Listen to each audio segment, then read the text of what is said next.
গাজরের হালুয়া তো অনেকেই খেয়েছেন অথবা গাজরের লাড্ডু। একবার যদি এই রেসিপিটা আপনার বাসায় তৈরি করে নিতে পারেন তাহলে কিন্তু এটা খেয়ে সবাই আপনার ফ্যান হয়ে যাবে।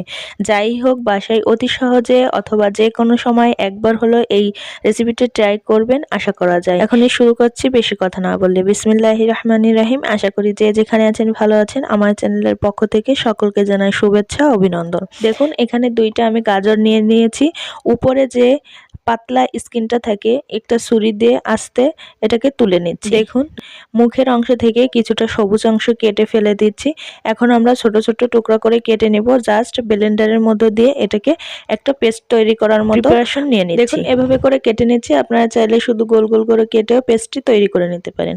দুইটা গাজর আমার কেটে নেওয়া হয়ে গেছে। এখন ধুয়ে আমরা একটা ব্লেন্ডার জারে দিয়ে দিব। দেখতেই পাচ্ছেন কত সহজে পেস্টটি তৈরি হয়ে গেছে। একদম মিহি করে এই পেস্টটি কিন্তু স্মুথলি ভাবে তৈরি হয়ে গেছে। তারপরে একটা প্যান বসিয়ে দিচ্ছি। প্যানে 1 চা চামচ পরিমাণ ঘি দিয়ে দিচ্ছি। ঘিটা একটু চতুর্দিকে ছড়িয়ে দিচ্ছি। দেখতেই পাচ্ছেন যখন ঘিটা গরম হয়ে গেছে এর মধ্যে গাজরের যে পেস্টটা তৈরি করেছি সেটা এখন দিয়ে দিচ্ছি। গাজরের গা থেকে যে রসটি ছিল সম্পূর্ণ কিন্তু আমরা শুকিয়ে এভাবে করে আঠালো একটা ডো তৈরি করে নিয়েছি। এর মধ্যে 1 কাপ পরিমাণ লিকুইড দুধ দিয়ে দিচ্ছি। আর এরপরে কিছুটা লবণ দিয়ে দিচ্ছি। অবশ্যই আপনারা এখানে লবণ ব্যবহার করবেন, কারণ আমরা এখানে চালের গুঁড়া ব্যবহার করছি। দেখুন, 1/2 কাপ পরিমাণ চালের গুঁড়া ব্যবহার করেছি।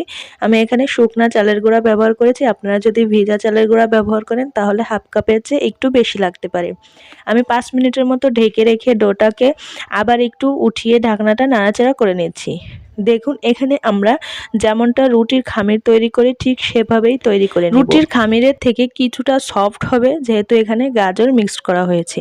দেখুন, তারপরে তালুর সাহায্যে আমরা এটাকে একটু ছোট ছোট বল করে শেপ দিয়ে দিচ্ছি। তালুতে তেল অথবা ঘি ব্যবহার করতে পারেন।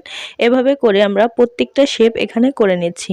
কিছুটা এখানে তালের চুষি বলে থাকি আমরা, যেরকম করি তার থেকে একটু ছোট করে নিচ্ছি। এখানে আমি 3 ধরনের এরকম করে নিয়েছি। আপনারা যে কোনো ডিজাইন বা যে কোনো এক শেপটি রাখতে পারেন। এতে স্বাদের কোনো ভিন্নতা হবে না, একই স্বাদে সবগুলো হবে। ভিডিওটা ভালো লাগলে চ্যানেলটিকে সাবস্ক্রাইব করে দিয়ে পাশে থাকা বেল বাটনটি প্রেস করে রাখবেন যাতে নতুন কোনো ভিডিওর নোটিফিকেশন পৌঁছে যায় সবার আগে আপনার কাছে। একটা স্ট্রেনার নিয়ে নিয়েছি। স্ট্রেনারে কিন্তু একটু তেল ব্রাশ করে দিয়েছি। তার উপরে এই গাজরের লাড্ডু বা বলগুলো সবগুলো এখানে দিয়ে দিচ্ছি। আমরা এখন এটাকে 15 থেকে 20 মিনিটের জন্য স্টিম করে নিব বা সিদ্ধ করে নিব। দেখুন, ছিদ্রটা আটকিয়ে আমরা কিন্তু 20 মিনিটের মতো এটাকে সিদ্ধ করে নিয়েছি। এটা ভালোভাবে সিদ্ধ হয়ে গেছে, দেখতেই পাচ্ছেন। এখন পরের পর্ব আপনাদের সঙ্গে শেয়ার করেছি। এখানে আমি আবারও 2 কাপ পরিমাণ লিকুইড দুধ দিয়ে দিয়েছি আর দিয়ে দিচ্ছি 1/2 কাপ পরিমাণ চিনি।